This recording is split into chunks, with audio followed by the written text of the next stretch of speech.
Order. Jane, would you lead us in the pledge, please? Pledge allegiance to the flag of the United States of America and to the republic for which it stands, one nation, under God, indivisible, with liberty and justice for all.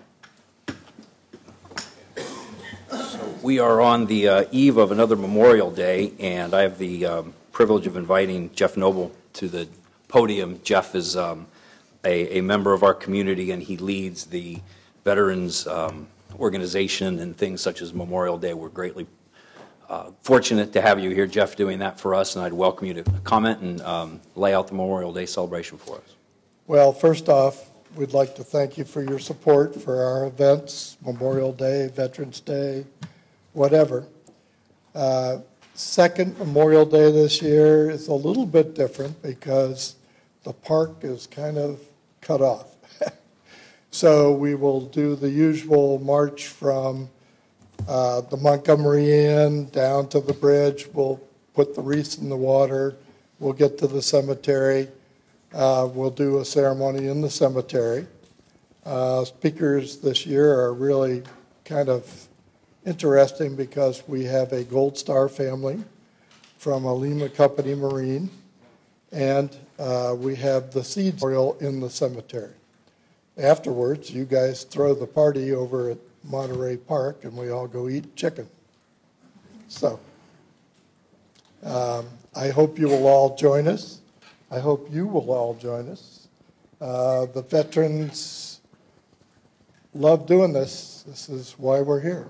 So, you know, someone told me an interesting thing just the other day. You know, when Washington was crossing the Delaware, there's only two people that they know of that were in that boat.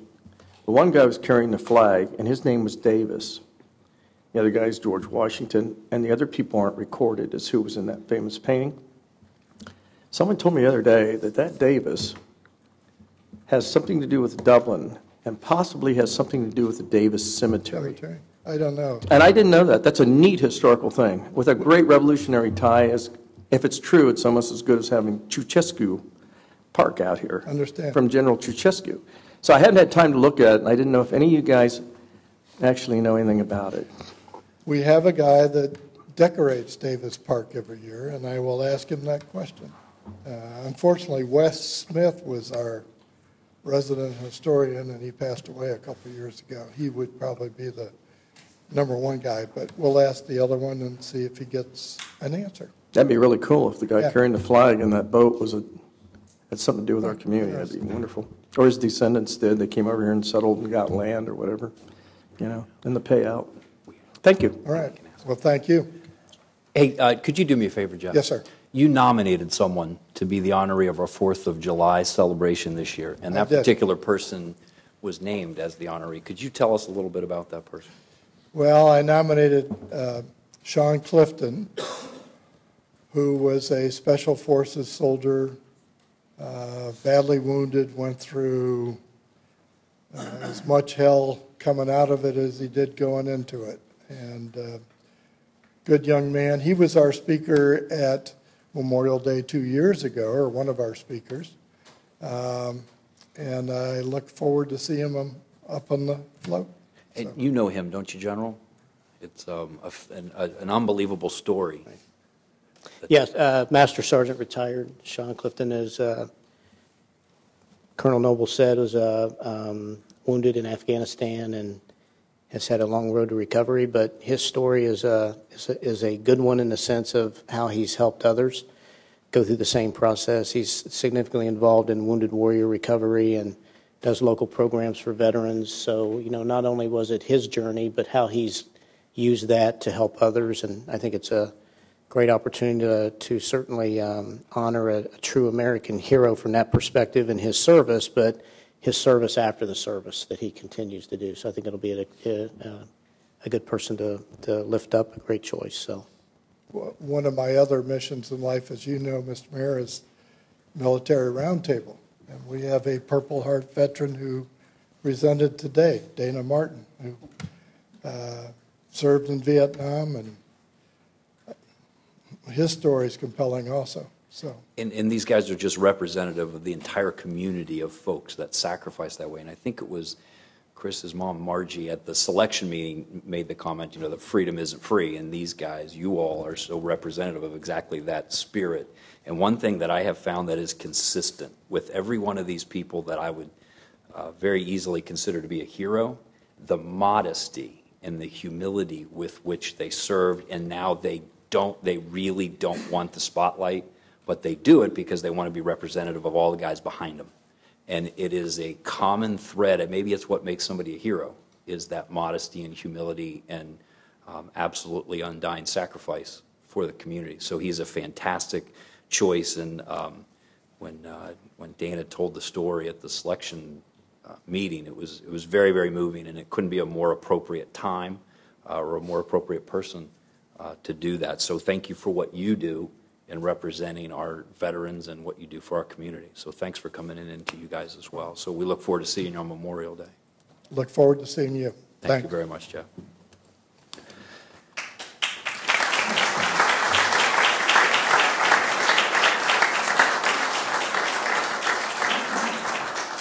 Okay, this evening many residents are with us as part of the Citizen University, better known as Citizen U. This past year, a total of 18 adults participated in this 9-week program of a behind-the-scenes tour with many of the leaders on the front line and frontline staff, giving them a new perspective in our local government and its operations, talent pool, and the day-to-day decisions that have to be made, whether it's in the sign shop or the chopper clipper service, in the planning meeting, engineering, or a traffic light, while lifeguarding at a pool or mowing turf. You guys did all of that stuff? Yes. I'm very impressed. I'm very impressed. In all, they each spent nearly 30 hours getting to know our staff and understanding the mission, vision, and values behind every work unit in the city of Dublin. So we thank each of you for this investment in your time. I've wanted to do this a lot, but when I think about 9 straight weeks, that is a long haul. So we greatly appreciate your dedication and your commitment to learn about our community and our citizens and how things work together. And we are a learning community that is pretty engaged. And we're going to get to some of our retiring board members here in a minute. I think this body is constantly reminded of the quality of the citizens that we have in our town that are willing to step up and get involved. And it is truly astounding. So, Andrea, would you like to make some comments about your fellow graduates? I sure would. My name's Andy Paludi. I live at 6783 Fallen Timbers Drive. I actually have a long history with Dublin. I grew up here, and I've worked in Dublin the last 18 years, and I've resided here the last 12.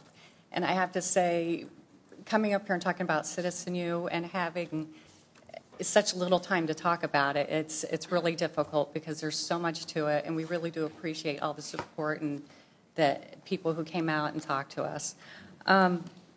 Dublin, we found, is a city not by accident. We had learned about the interconnectivity and the coordination between all the departments, and it's really a well-oiled machine. And when we looked at the financial piece, it's like, of course, everybody wants to know about their taxes and how they're allocated. But when we started bringing that down to the different levels in the departments, it was interesting to see how they were very fiscally responsible. If you looked at the Parks and Recreation, for example, how they took care of their assets, it stretched that dollar, and it didn't diminish any quality for the citizens. The other thing that was really interesting to us is that it was such an open-door policy across the board. And it wasn't just, hey, you can come to us. It was like, hey, we want you to come talk to us. And that really gives us citizens a chance to be heard, and we appreciated that. Now, this next piece, I know you guys have heard again and again and again, but the employees are the best. I mean, there was such pride and passion. We loved all of them. On Fleet Night, we met with, who was that? Skip and Dan and Adam. And you wouldn't think about talking about snow plows and chippers would be very exciting, but they made it so fun and interesting because they had that enthusiasm there. And then when we met with the police officers, we had Finn. We got to meet Finn, which was very exciting to me, but it was really interesting to hear how his role with Officer Justin and how they gave a demonstration and how he really works in the community. Again, and there was that pride, and it was great. I really wish I could call out each and every name for everybody that was there because everybody was so wonderful. And the resounding outcome of that was that the employees love what they do, and they think the city of Dublin really treats them well. And when you have a business that your employees are treated well, it goes out to the customer, so it's easy to see how Dublin can attract and retain business and residents. And I have this group of people behind me. I want to stand up. So How are we going to tell which ones were in Citizen View? I don't know. But they all are going to follow that lead from the employees of Dublin and continue with that pride and enthusiasm as ambassadors. So again, thank you for everything you guys did, and we hope this program just continues. It's fabulous. Yeah, and please, as the boards and commissions and things open up and opportunities to keep getting involved, please do it, because you are exactly what we need to keep the city running the way that it is, which is at such a high level. So, Greg, go ahead. Do you want to go first? How big is I know there's a pretty good sized alumni group now, right? Do you know It how is many growing. fellow citizen you, oh, here comes Christine does. Of course she does. Of course. I do. Can I speak at this microphone? This will put us up to almost 60. This is our 4th class. We like the size to be this small. About 30 people apply every year. So we pare it down. You guys are you're the cream of the crop. And we'll get together with all alumni in September. So, I have some friends that did that, and they very much look forward to that night. So, yes, like a college reunion, it Yes. appears to be, yeah. Yeah. Indeed. We won't ask what happens, I just No. hear it's quite good, yeah. It's after hours. so I want you to notice that the dedication of some of these folks. Scott Drang is back there because he doesn't do enough with the city. Yeah. Scott, you really need to get more involved, man. And I will tell you, a good number of these folks also participated in the Dublin Citizen Police Academy as well. Several of them were in my class. So, and that's a 14-week program. So these folks are super, super dedicated to the city and learning more about the city that they live in. And I just think it's great. And Christine does a phenomenal job. Yeah. So Great. Thank you very much.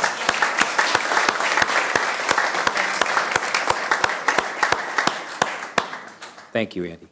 Now we're going to recognize the outgoing city board and commission members. We have 5 of them who are here. 2 of them are a little special. We'll let these guys take a second to step out.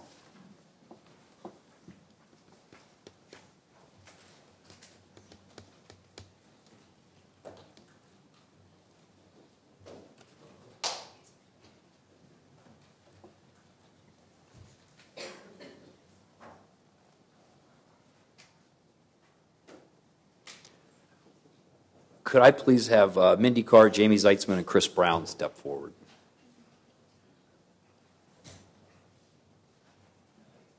And just stand over there someplace. Just find a place. Mindy has served on Dublin's Community Services Advisory Commission. She was there before we had sort of the overhaul a couple of years ago and has been there since then. She also served on the city's Natural Resources Advisory Commission.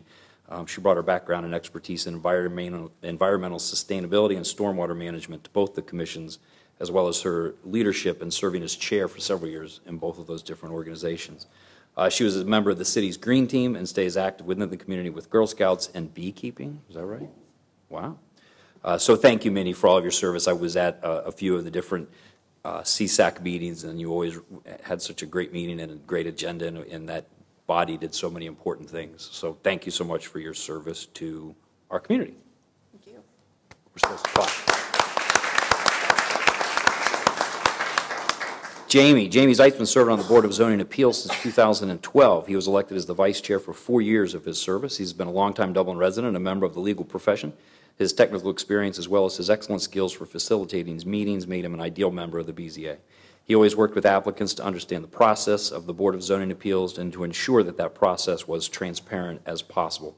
He represented the city of Dublin with poise and professionalism and with an excellent mentor, and was an excellent mentor of new members. So we truly appreciate his service to the community. Jamie, thank you very much for what you did for us.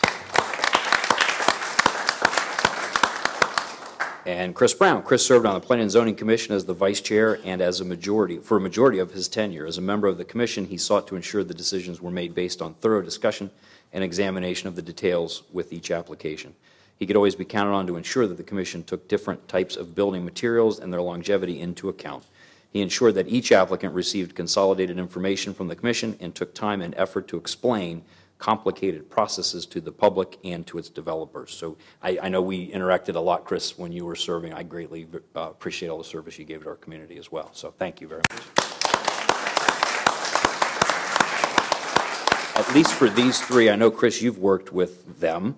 Does anybody have any extra comment or accolades or criticisms? This is kind of a roast. They really can't talk back. They're just standing there. Does anybody want to say anything to these three?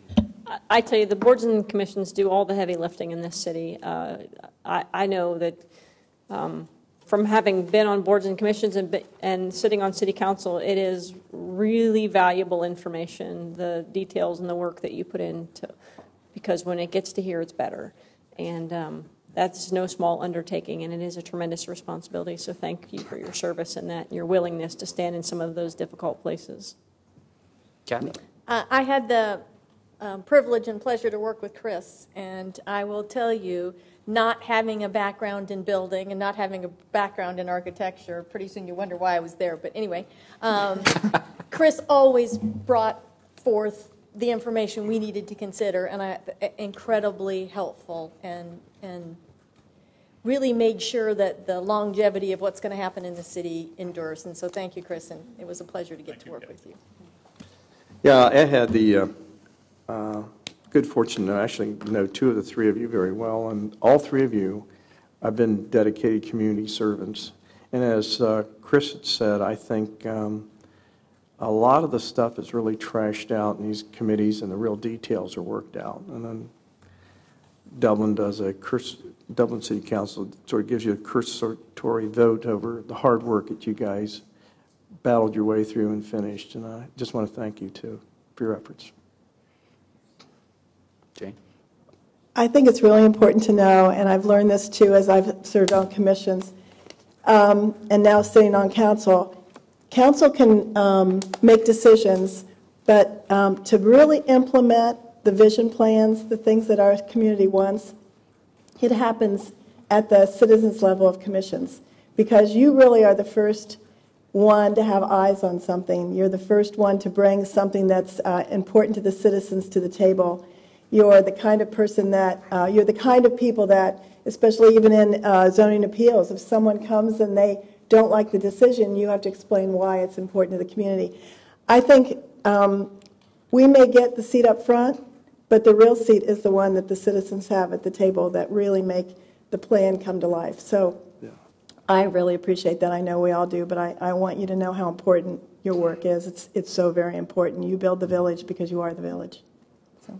Well, and every time we have an opening, we sit through the interviews. After we're done interviewing, everybody comments at the quality of the pool of candidates. I mean, you have presidents and vice presidents of Fortune 500 companies coming in here and volunteering their time. And for you to have actually served, you were in an elite class from an elite group of people. So you should be very proud of what you were able to accomplish. And given the people that we had to select from, it's truly a compliment as to who you are as individuals. Now, I would not say that about the next two people that we have that are retiring from Kathy from P&Z. I'm just going to read what they say, Kathy, because I don't know what it says yet. Kathy served on the Planning and Zoning Commission and was instrumental in influencing some of the notable development projects within the Bridge Street District. Kathy lent her vast experience traveling the world to expect and demand developers address pedestrians and bikelists in their proposals. Kathy consistently requested a high level of design and quality during the interview and review process. Kathy was also very cognizant of the unique needs of the business community. She pursued election to City Council in November of 2017 and now serves as Ward 4 representative. So thank you to Kathy for your commitment to planning and zoning. Jane does not escape. Don't call me Stonewall Fox. Not out loud, I won't. Jane served on ARB, the Architectural Review Board, and her advocacy for historical preservation has provided the board with its greatest insight and knowledge when reviewing projects. Jane understands the importance of historic preservation and how to review a proposed project to ensure its appropriateness within the district. She has taken tremendous amounts of time to research and understand each and every proposal, and her preparedness has helped the board in their decision-making process. Jane thoroughly understands the balance of ensuring a high-quality project while remaining true to the character of the historic district. Jane was elected as Ward 2 representative in November 2017 and is now serving on council. She also serves as a council representative to the Planning and Zoning Commission, so you are a glutton for punishment. Evidently, just keep going back. But thank you to both Kathy and Jane for your service on those two boards. Now, I'm going to pass all these out as a small token of our appreciation.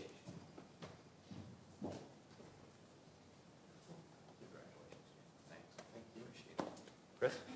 Thank you. Thank you. Mindy? Thank you. Do you guys want to say anything while you're standing here by a microphone?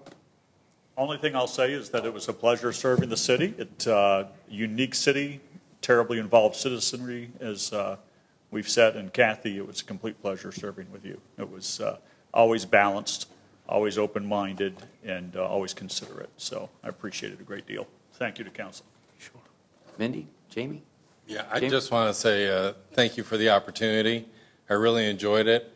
And I felt my place was better served as vice chair than chair. And so I purposely wanted to stay as vice chair, and it really, I think, worked out well for the Board of Zoning Appeals and the whole functioning of everything, because I was able to be more of an advocate. And so that worked out well. And I really enjoyed working with Jennifer on so many cases, and it was just a great experience, and thanks so much. I appreciate it. Absolutely. Mindy? So over about the last 15 years, I've served on and off as much as I could, and that's the whole time I've lived here. And I've seen the boards change over time and different ideas of how they should run. And I think with CSAC in particular, the way it's structured right now, a lot of very interesting projects and input have been coming out of the discussions. So I would say continue on that way. It's well served doing the large scale reviews more than the very small project implementation. Thank you. Great. Thank you very much. I appreciate it.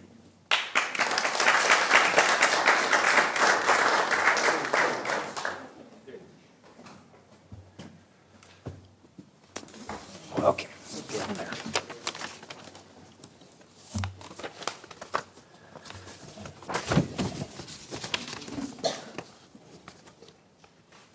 Megan. Yeah, for those of you that didn't know it, it is National Public Works Week. And I have a proclamation that addressed such a thing. Whereas the public works services provided in our community are an integral part of our citizens' everyday lives and are vitally important to establishing and maintaining the quality of life in this community, ensuring the health, safety, and comfort of all citizens. And whereas public works professionals plan, design, construct, maintain, and operate public transportation and utilities infrastructure in public buildings. And whereas public works professionals provide vital services including snow and ice removal, curbside chipper, mosquito management, leaf collection, and solid waste collections. And whereas the quality and effectiveness of public works infrastructure, facilities, and services are vitally dependent upon the efforts and the skill of the public works professionals. And whereas the City of Dublin staff and the Public Works Department, including streets and utilities, operations, engineering, fleet management, and facilities management, demonstrate every day their commitment to service. Now, therefore, I, Gregory S. Peterson, Mayor of the City of Dublin, on behalf of Dublin City Council, do hereby proclaim May 20th through 26th, 2018 as National Public Works Week in the City of Dublin, and call upon all citizens to acquaint themselves with the issues involved in our public streets and public works, and to recognize the contributions that public works professionals make every day to our health, safety, and comfort and quality of life. Signed this 21st day of May 2018. So, congratulations. Thank you.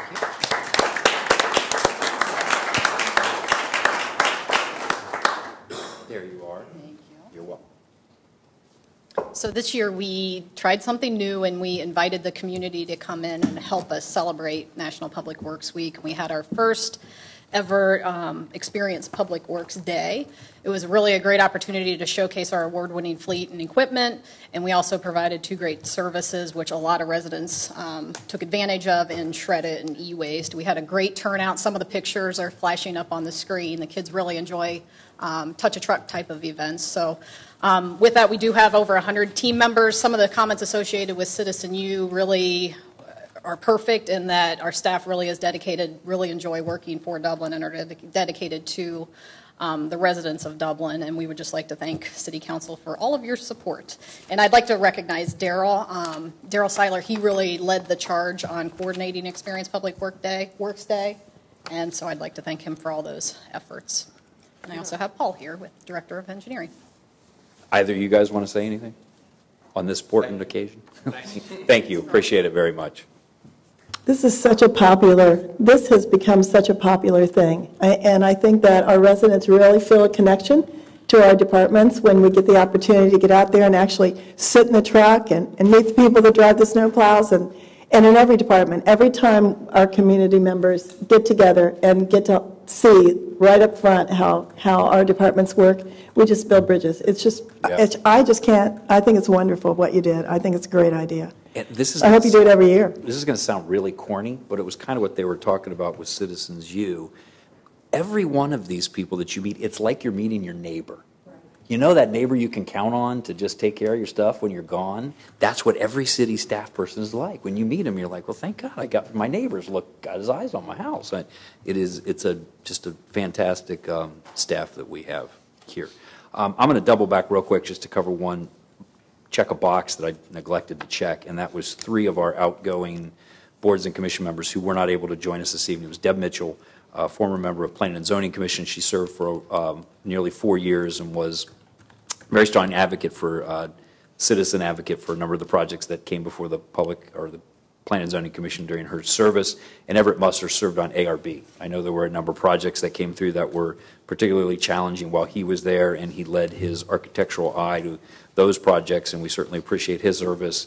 And Vladimir Kapustin, Vlad was appointed to CSAC. Unfortunately, shortly after he was appointed, he's a fantastic guy. His family lives up in Amberley. He served on CSAC. Unfortunately, he had taken a new job in New York City. His family still lived here, and he tried to telecommute and all that sort of stuff back and forth from New York. They still live here, and he was only here on the weekend, so it was very difficult for him to show up as that body met throughout the week. But Vlad is I'm looking forward. He's hoping to move more of his daily business back here, and I'm hoping to get him back involved with our government, because he's an extremely bright guy who's very, very willing to serve. He just was, due to his career, was unable to do it. So I express my appreciation to all 3 of those people as well. Now we are moving on to citizen comments. Warren Fishman.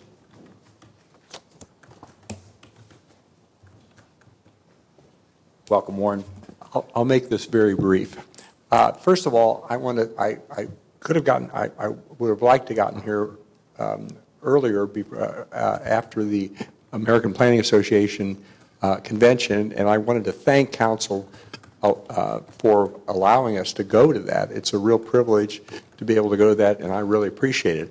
I did learn a lot, and just a couple comments. One is that Dublin, as I've known for 40 years, is an amazing place. I tried to talk to as many planners and so on from other cities, and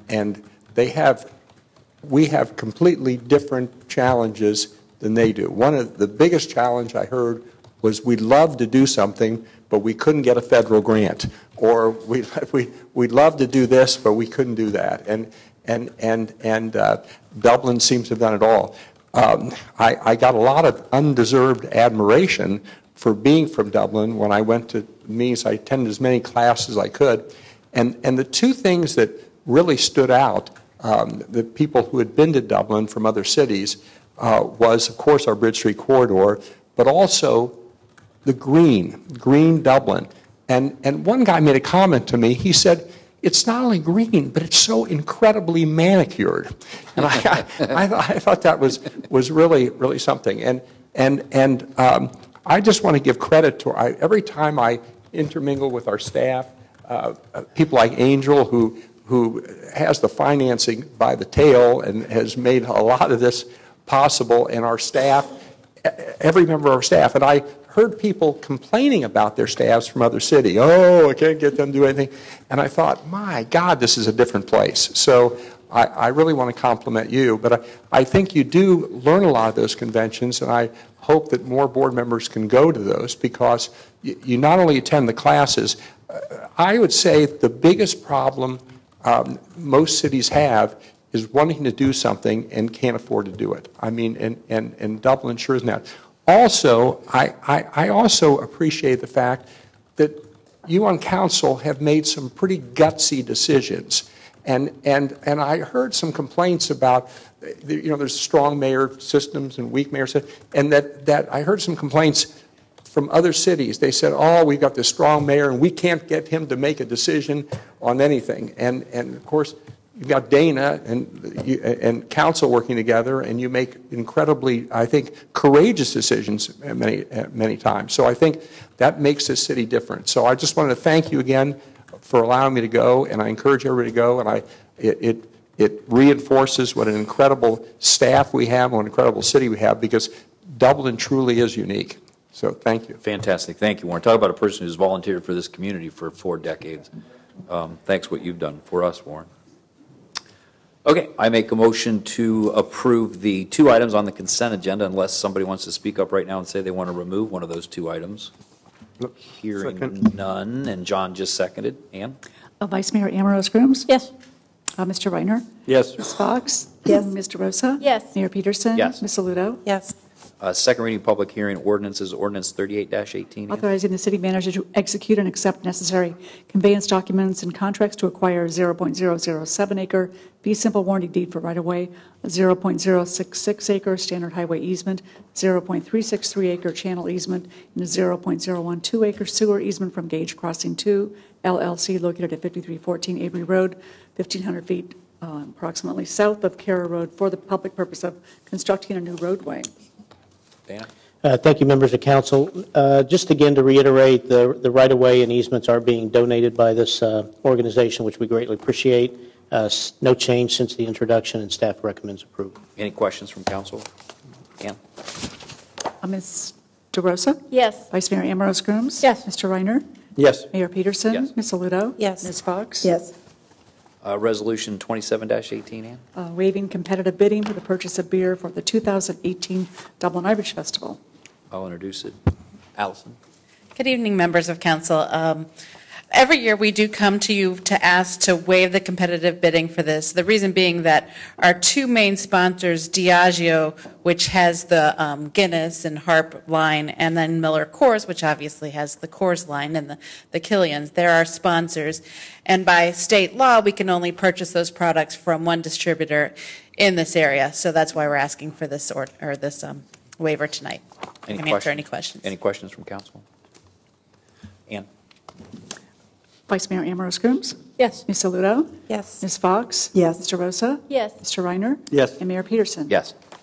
Permission to serve alcohol at Dublin Irish Festival. So for this is our 31st year for the Irish Festival, I think many of you know. And for all those, we have been selling alcohol. We work very closely with Chief von Eckertsburg and his staff to make sure it's as safe as we can make it. All of our volunteers do go through training every year, no matter how many times they've done it. They have to go each and every year. So we're just asking that we can do that again this year. Any questions from council? I have a couple questions. Sure. We have done teen areas in a number of locations over the years. Have we given any evaluation to where those locations are going to be moving forward? I understand there were a couple of issues, in the past, and how do we address those? We actually had a meeting today, so very timely about that. We've sort of found that if we tell the teens to go to a certain area, they go to somewhere probably the direct opposite area, that we have.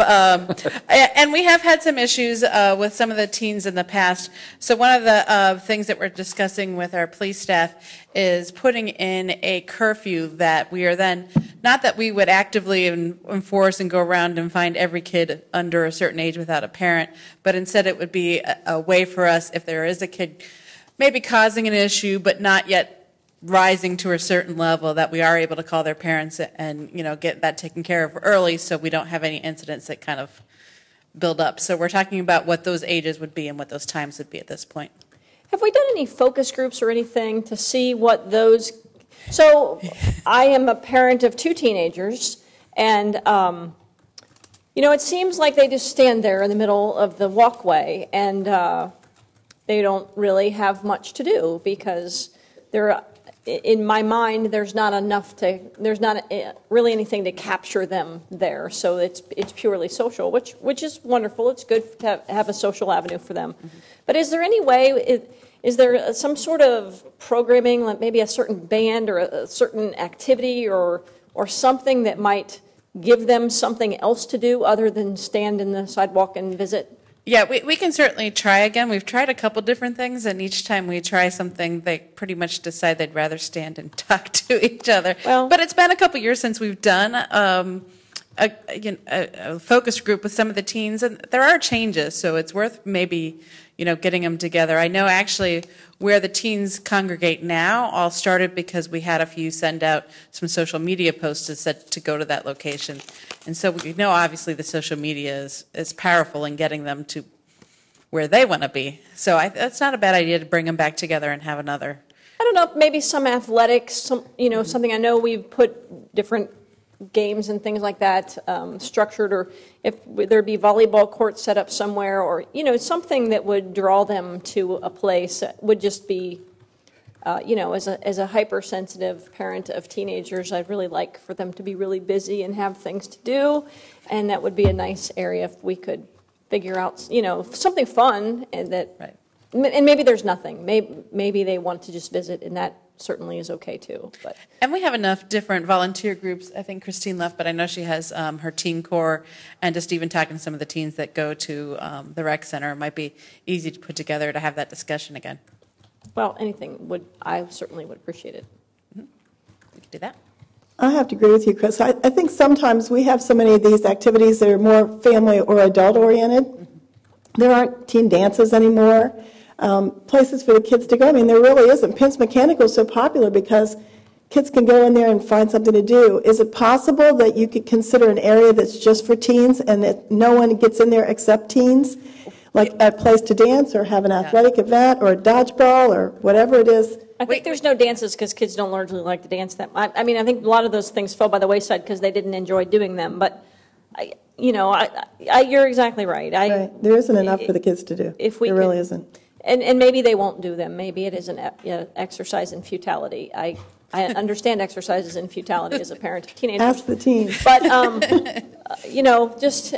just to make sure that we've done all that we can, and maybe it is well received and perhaps it wouldn't be. But yeah, we can definitely get a group together to talk to them again.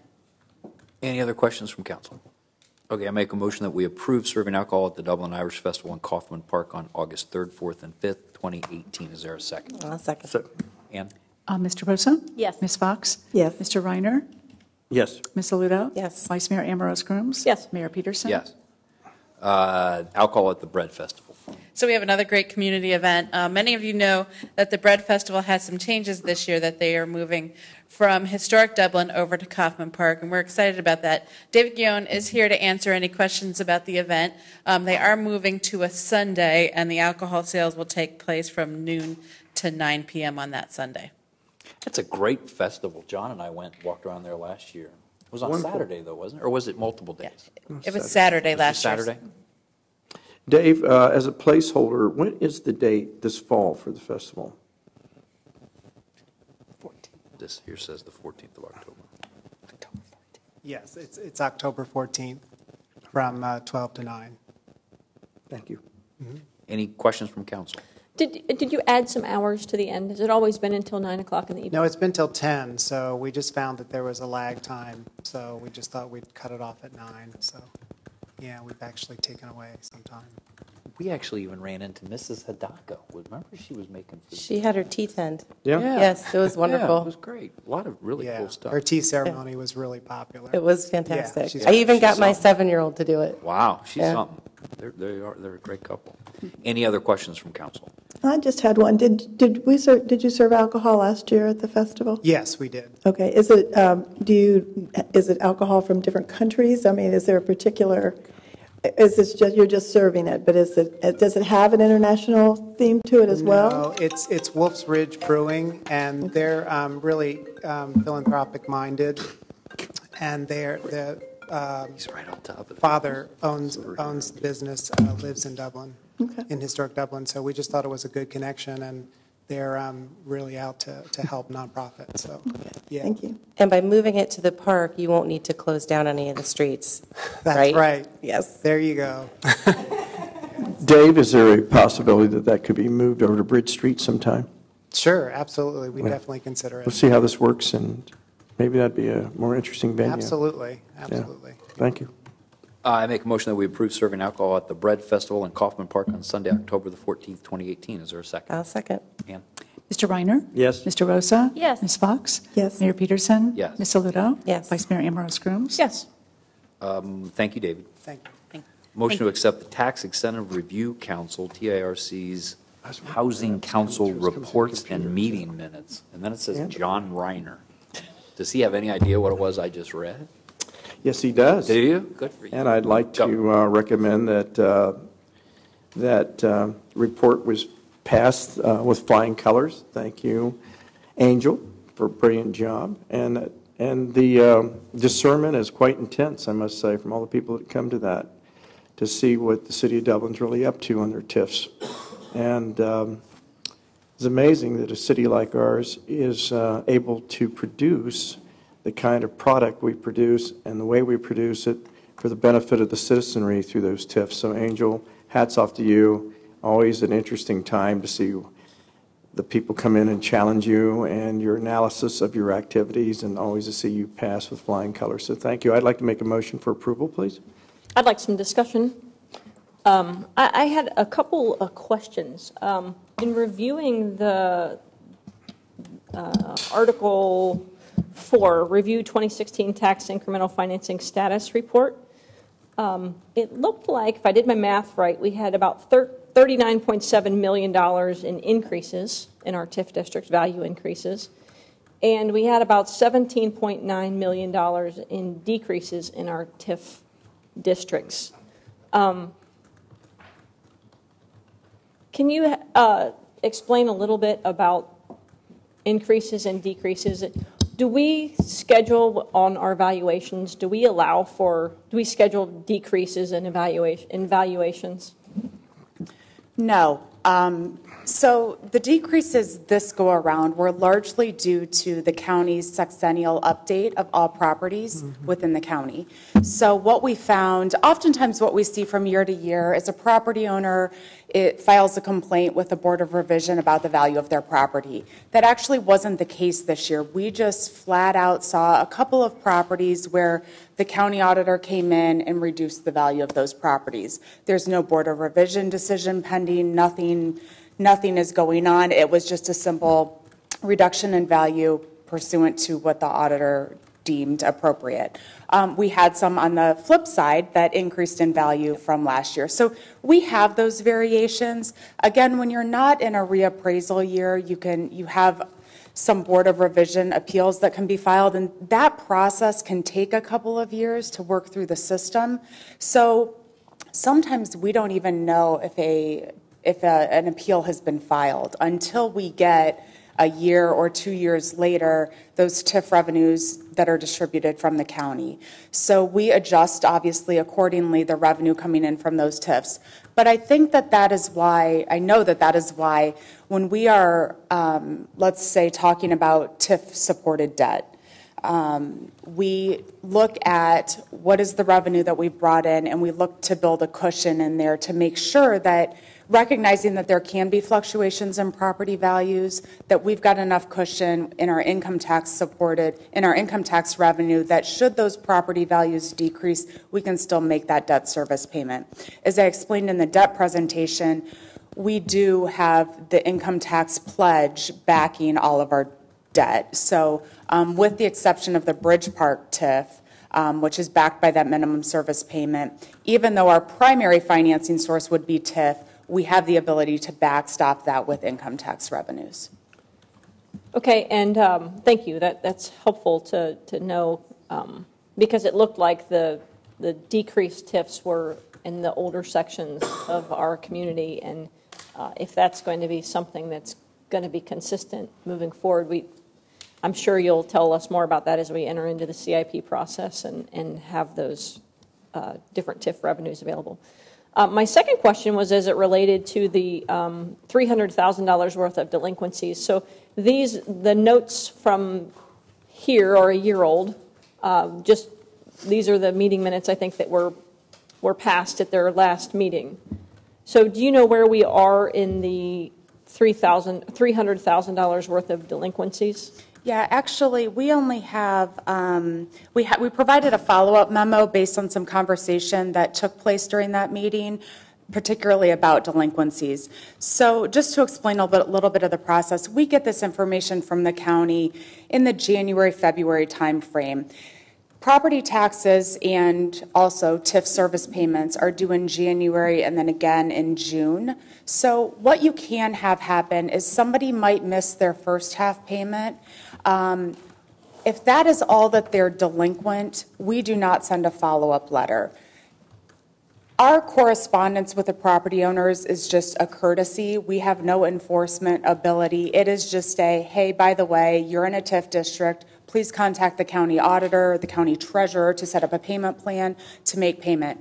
But when they actually become delinquent is when they're at least 1 year in arrears. So we do follow up with those. And in this case, we had one property owner that not only did they have a current year where they missed the first payment, but they also had part of the prior year that was still outstanding. So we followed up with that property owner.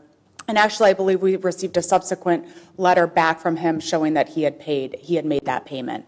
So oftentimes during that, once we receive the original notification, we will have the property owners contact the treasurer's office, set up payment plans, and if that's already done, we don't reach out to them because it's already been taken care of. So the amount of our delinquencies was relatively small. There were 2 outstanding that did have board of revision cases pending. Those totaled $90,000 in delinquencies. So very minimal, but because there's a decision pending, we don't reach out to them as well. But all in all, it's a very small amount that is outstanding. And I did notice that the Tartan West TIF looks as though that situation is improving. Yes. Which is a big step from where it had been. So that is certainly welcome news. So thank you for keeping track of all of those things. Angel, I just wanted to ask you, I thought it was kind of fascinating to see how in 1 year, like the Shire Rings TIF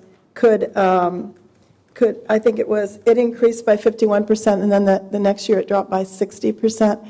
So watching the values go up and down really doesn't tell you anything. But looking at the percentage of value increase seems to be a more reasonable way to determine whether or not your TIFs are doing the job they want to do. So I wanted to ask you, in 2016, we had a 4.6% increase, and then in 2017, a 5.6% increase. Do you find that to be the average year over year, or has there been historically an average that you have seen as a value increase? You really only see that when you have the either triennial updates from the county auditor or the sexennial updates. And I think it was in the note somewhere, but Dublin overall had, I believe, an 8% increase in property value from tax year 2016 to 2017. So holistically, we should expect a similar type of movement within our commercial properties as well. It's not always a one-to-one relationship, certainly the age of the structures, whether there's been a sale that maybe somebody was looking to get out for pennies on the dollar, whatever the case may be, improvements that maybe we weren't even aware of that took place at a building that we should be aware of through our building department, but the auditor has then brought those on. So it's not always an absolute direct correlation, but as you see property values increase over time, we would expect a similar situation within our TIF areas as well. There are some that we are surprised on. Some of the decreases in very nice office buildings around the city were surprising to us. But, again, no necessarily rhyme or reason behind that. And the schools sometimes will protest a decrease, but cities don't do that, do they? No, the schools very aggressively approach that. Obviously, as the largest recipients of property tax dollars, they have a large vested interest in that. So we monitor what they're doing with that. I believe there's a required notification that the schools get when a Board of Revision or when an appeal is filed on a value. We don't get that same courtesy. So again, sometimes we're a little bit behind in even knowing that somebody has filed a complaint against their value. And it only really applies to us because of TIFs. Correct. Certainly. Thanks, Angel. John made a motion. Are there any other questions or comments from council? John made a motion, which I will second. Go ahead. Thank you. Ms. Aludo? Yes. Mr. Rosa? Yes. Mayor Peterson? Yes. Ms. Fox? Yes. Mr. Reiner? Yes. Vice Mayor Morris-Grooms? Yes. Motion to adopt City Council retreat report. Chris? Dana? Anybody want to take this one? Well, in your packet tonight, and again, I want to thank council for the work session that we had and the discussion that we had around this document and the the different topics that were are a part of the outcome of your retreat. We did our best to capture that. I think based on the information, I think we've captured it pretty well with an action plan going forward. I still have this marked draft if you have other comments, but I was hoping that you might adopt this tonight by motion. And if you do that, I'll take draft off of it and we'll consider it official and continue to move forward as we discussed at your work session. I'd just like to add that I just thank my fellow council members and staff as well for this experiment that we did with our retreat, and I was really pleased at the effort everyone put forward, and it was certainly, in my mind, quite fruitful. So thank you for enduring the experiment with me, and thank you for your hard work in making it come to fruition. Is that a motion? Yes, so I move to approve the meeting minute, or from the minutes from our retreat. I'll second. Ann? Mayor Peterson? Yes. Vice Mayor Morris-Grooms? Yes. Mr. Rosa? Yes. Mr. Reiner? Yes. Ms. Fox? Yes. And Ms. Aludo? Yes. Staff comments. Dan? Only want to highlight a few items in your packet. Draw your attention to the sidewalk maintenance implementation strategy. Try to give you a history, how all this evolved and came about, as well as the plan going forward. Consider this year sort of a transitional year until we get into a steady, more geographically defined area of replacement. Encourage our residents where they do have those situations that they think may be posing a safety issue with their sidewalk to certainly make us aware of that. And we'll do our follow-up and try to work with those situations. The required code update regarding Chapter 99 and the small cell towers, the House Bill 478. This was just, again, more background as we will be coming to you with more specific information over the next couple meetings. Again, similarly with the Cultural and Performing Arts Center update, I appreciate Michelle putting together the history of that. We still consider that an active council goal from before, so we wanted to give you the background of that as we come forward in the next meeting for more discussion. So hopefully that gives you a little bit more read-ahead time, and also would encourage you if you have questions or just you need more information or background, feel free to contact Michelle, and she'll spend some time with you trying to catch up on that information. The last item I have, it's not listed in here, but you might recall you had a discussion regarding the final development plan of the River Crossing Park, and we walked away with some really good input from everyone. Right now, our intent in regards to that as follow-up is to go ahead and incorporate those, I think it was 7 or 8 items that council had highlighted interest in or concerns with the final development plan. We're going to take that information, roll it into revised conceptual drawings or renderings of the park. Then, of course, we want to advance that to public meeting and input as we talked about that night. We were originally thinking about a June 13th meeting, as we were thinking that we might be able to turn that conceptual information around by your meeting on June 11th. Doesn't have to happen on the 13th. We're not in a big rush. There is time. So we were just trying to plan out dates and look at this. So my ask tonight is, are you okay with us coming back?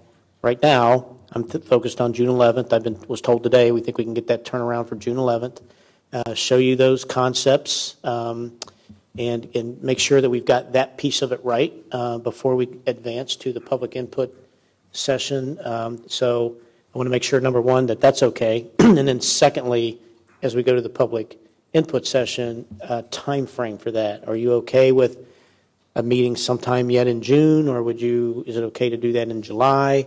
I think staff's interest in at least getting in that time frame is because we'd like to get more of a sense of feedback as we turn this corner into the CIP development process, which hits in August. I think it kind of lines us up a little bit. Of course, it will have to come back to you as a final development plan approval. We'll still need to come back to you for that final direction. So there's a few steps in here, and I just wanted to check in with you on that. Yeah, I think I love the idea that we're getting out to the public. The last time I checked on the website, it wasn't the newest plan out there, so I know there's going to be lots of opportunities for conversation. But between now and then, since we have so much in the drawings, one, and maybe it's updated on the website since I looked last week, but we have all these opportunities at street level, even like John was saying, sometimes to put up a big picture somewhere that people could put sticky notes, or just more in the social media, more of awareness to say, listen, there's some great plans out there for the new east side of the river. Take a look at it.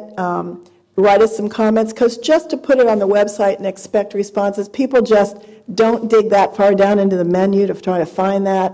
But we've got the opportunities at the rec center with that big board to put up a few pictures and just have people give some comments, because basically we're so far down the line in design that now you're just going to get people's sense of whether they like it or they don't like it, or if they want to make a recommendation. I mean, there are probably some outside-the-box ways of just getting some responses back from people, an awareness of what the plan looks like, so that it's not just at one meeting, I guess is what I'm asking, is maybe we can find ways to just get some responses from the community and sort of so that's a great idea. When I was at the National League of Cities meeting, it was in Charlotte this year, and I had sent, no one from planning's here, I don't think, but I'd sent Vince a few images. They had very simple signs set out that would be out, and it said, what would you like to see here? And it had a hashtag on it. And they just received public input that way, where you would just be walking by on your phone, you'd be, what would you like to see here? Hashtag, and you could just give your input.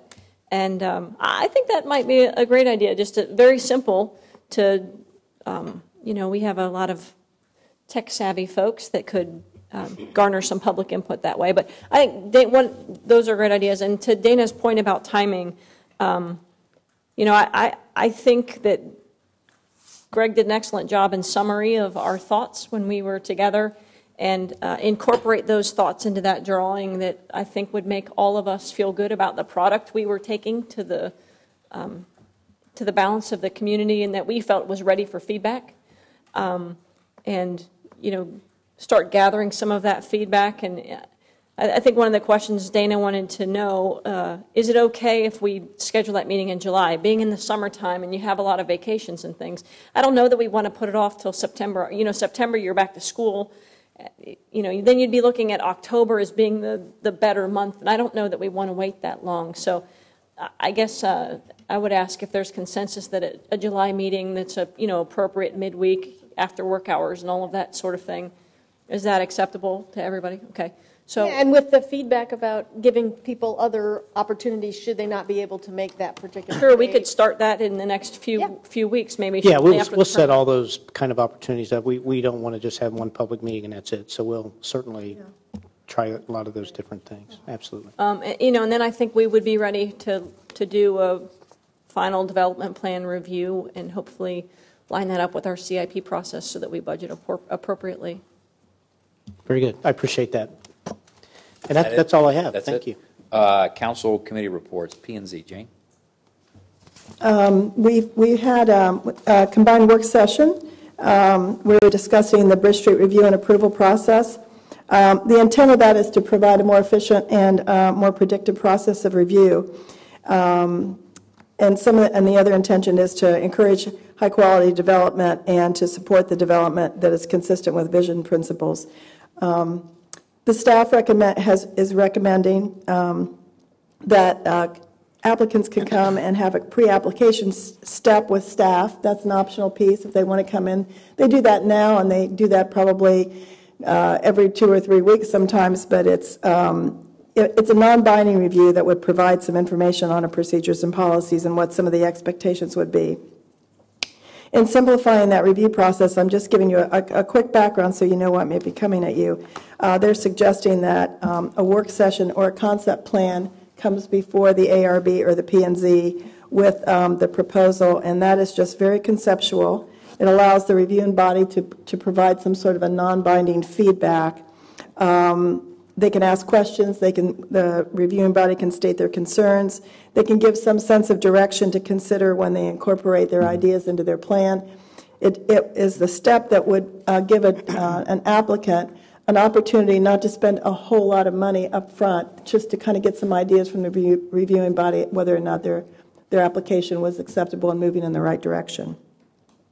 And then the second step would be the preliminary development plan, which I know you're all pretty aware of, and then it would finish with the final development plan. So it would be a three-step process versus what we have now.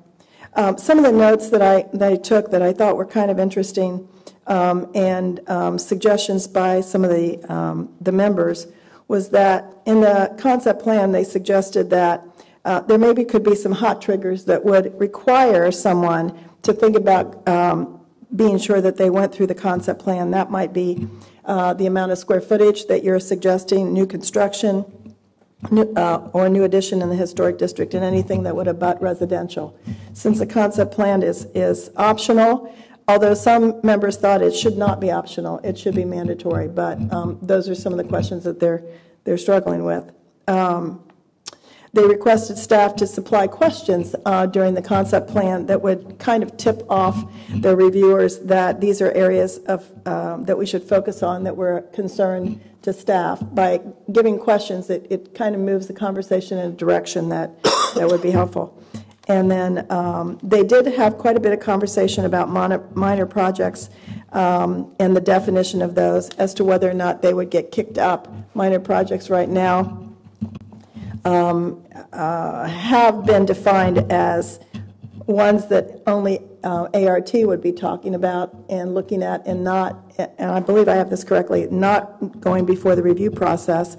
And some of those are defined as multifamily, mixed use, less than 10,000 square foot, principal structures and additions, limited to 10,000 square foot, and accessory structures and uses. There are some others, and there was some concern that those minor project definitions were too broad, and that they thought that anything gray, quote unquote, should be kicked up. They did say that the language on minor review has to be very clear as to what does not go before the board. And that also was recommended that all criteria standards based on the vision principles and community plan should be utilized in a very prescriptive way, so that the reviewing board would be using the community plan and the visual principles more like a checkbox to be sure that not only are we reviewing it by code, but we're reviewing it so that it meets the intent of the community plan and the vision principles. And they thought that language could be a little bit clearer and maybe made more available as a standard review criteria. So hope that's helpful. It is. Thank you. I'm going to take a little creative license here and accomplish a goal I want to get accomplished, and I'm going to skip to the Public Services Committee. Christina. I really didn't have anything in addition to what I told you guys about last time. Okay. How about the Dublin Friendship Village Association? Dublin Friendship Association will meet tomorrow. Okay. How about Board of Education? Anything to report on Nothing. that? And do you have comments you would like to share with us in your portion of Roundtable? I do. Thank you, by the way, for this. Go. Did you guys put the Tree City sign up? We're working on that. I know that, I know, Matt, you're working on the Tree City sign, right? Yes. Thank you. So the answer is no, but we're working on it. No, I appreciate your efforts. Thank you. And then I wanted to thank you for putting together the panhandling memo as well.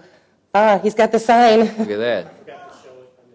So, yeah, thank you. I know that it's not a one-size-fits-all problem and solution.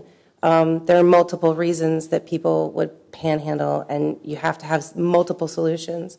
And I really appreciate staff's desire and willingness to try to think outside the box a bit and to be responsive to our citizens' comments, because there have been a lot of them out there. It is a struggle. We all live here. Our kids are here. And it's not something that we want to see, but we also want to be sensitive to folks that may need help. So I really appreciate staff's desire to balance those things. And that's all I have, and I'm going to leave so I can finish celebrating my son's 8th birthday today. Thank you. There you go. You're free to go. So Dana, what's the date on those signs in some locations you're thinking at this point? When will they be up? Yes. I think by the end of the week, is that correct? I'm getting north-south, so I will say by the end of the week, if not sooner, so. Definitely before the tournament, but by the end of this week is where we're at. And that would be location? before the tournament, wouldn't it? It's next, losing track of time. Time flies. Yeah. So thank you. I also appreciate that because I know there was that suggestion, and I think it's a good one to try. It was given by a lot of the residents. So thank you, because I know that turned around very quickly, and I know that. Thank you. Admin, Chris? As you all know well, we will have our performance evaluation of our 2 employees on June the 27th. I'm looking forward to a great night together and some really constructive conversation, highlighting many wonderful things. So please start assembling the topics that you would like to cover. I will be working with Dana and Ann to get the kind of the check-in results from last year of the things that we talked about, the victories and challenges, and we'll make those available to all of you prior to that time of review. But do be thinking about things. We are, again, I'm trying to think out of the box. I'm shaking it up a little bit, just like we did with the retreat. It's going to be a slightly different format, so please come with your thoughts and ready to participate. That's all I have. Thank you. Community Development, John? Nothing, Mayor. Thank you very much. Well, we don't have Mike, we don't have Christina. Kathy, do you have anything to report for the Finance Committee? Nope. You're the last member standing. Then we ought to do something. We ought to do something, spend some money. Public some. CODA, Kathy? Nothing to report at this point. Dublin Community Foundation, Chris? Yeah, we had a meeting on the 16th, and they're revamping mission statements, and it's a very energized group. So I'm excited to see the things that we will accomplish. Morpsey, Chris? So as the title depicts, Mid-Ohio Regional Planning Commission, it's such a big topic. And so I try to take one little grain of something from all of these meetings because it is a regional meeting, and you know, it's important to participate in things that are much bigger than yourselves. But one thing that that we walked away with, some meaningful conversations that we had, was about licensing fees for our surrounding municipalities, and a commitment to helping them understand the transportation infrastructure improvements that could be accomplished within our city from those county dollars that are available. So we're going to continue to work through those conversations, and hopefully it will be a way for us to partner with other municipalities for roadway improvements that are within our own city and adjoining. Logan Union, thank you, Chris. Logan Union Champaign County Regional Planning Commission, Kat. Nothing to report. Thank you. What about the US 33 Innovation Corridor Group? No. We're meeting soon. Okay. Arts Council, John? Nothing. Thank you. Mr. Richter, you got anything for the good of the order? Where's Chief? Is he out partying tonight, or? Fighting fires. Can't answer that question? So, okay, roundtable. Jane? I don't really have much. I do want to comment on the Lime bikes, though, because living in the historic district, I see if they get used or not, and they are. They are being used. They are being dropped off in strange places. So I don't know how that will be. Curious to see when we decide how that all works out, because I'll see one here and one there and one other places. But and I don't know, do they not come on the weekends and move them? Because I did see a bike stay in place for about 2 days. I saw one of the line bike vehicles out Saturday, or the vehicles at Saturday. I happened to pass them over at Bridge Park. And it just, I can say that because I noticed the shirt on the gentleman driving the vehicle. But I know that they come around, police them fairly routinely. I just don't know the frequency. If it's every day or, I just wondered if they weren't on the weekend. Because one laid against the stone wall there near Waterford and High Street for a couple of days, I was told, but basically, I see people using them, so I think they're a hit. I really think they're a great hit. How much I've seen people. Yeah, they're being used. It would be our goal. I think we need a couple more weeks. I think we're into this couple weeks now, maybe into our third week, so we'll need a couple more weeks to get that first. See how it works. get you information on how that's going. It should Yeah. be fun to see. Yeah. I think it's great. I think it's created a real It's vitality. all about data, the data that you'll get off of those Right, it'll be bikes, interesting. where they're ridden, Who by owns who that they're data? ridden. Line Bike, probably. The We get Line Bike access to probably it. does. We have access to it Great in our agreement. information. Really good information. Anything else, Jane? Kathy? Just a couple quick things. I wanted to thank Megan for her update on the sidewalk projects in the plan. The numbers, when I see them, are just still blow me away that we have 188 miles of sidewalks in town, and that, the cost to repair this is not insignificant. I can tell you the residents have been very happy about the policy change that the council approved last year.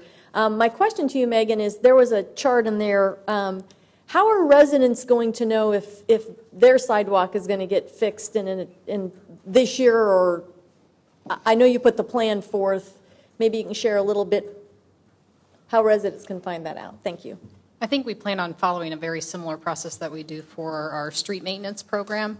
So each year we'll go through the prioritization effort using the criteria that we outlined in this memo, as we do with street maintenance. And then, we start putting together bid packages each year, and we put together a map showing which streets are on the radar for that year. We also maintain 5-year work plans in GIS that we have mapped out for each of the 5 years. We typically don't project too far past 5 years, but we'll be maintaining that effort. We just aren't to a point yet. As you mentioned, we have a lot of sidewalks, and we're just embarking on this full-blown maintenance effort for our sidewalks, so we're still working through all these criteria, and it'll depend on funding levels that are decided each year as well. But it'll be a very, very similar process to that which we utilize for street maintenance. Which is a rotation, section. Yes. So this year, that map that we saw, a resident can go find, zoom in and say, my area or my subdivision or my sidewalk area. Yes, once we bring that, we'll start advertising the project fairly soon. We wanted to get this information to council before we put together that bid package and put it out on the street to make sure that we're all on the same page with regard to the program this year. Once we're comfortable with that, we will put it out on the street and bid it. And then we will put together the bid acceptance resolution, bring it to council. I believe we mentioned the beginning of July of this year. And then we will have that information out on the website. We have the properties that have been on our list for a number of years at this point that we've been accumulating. Those residents, I believe we've maintained some communications with them because every once in a while they'll call and check in.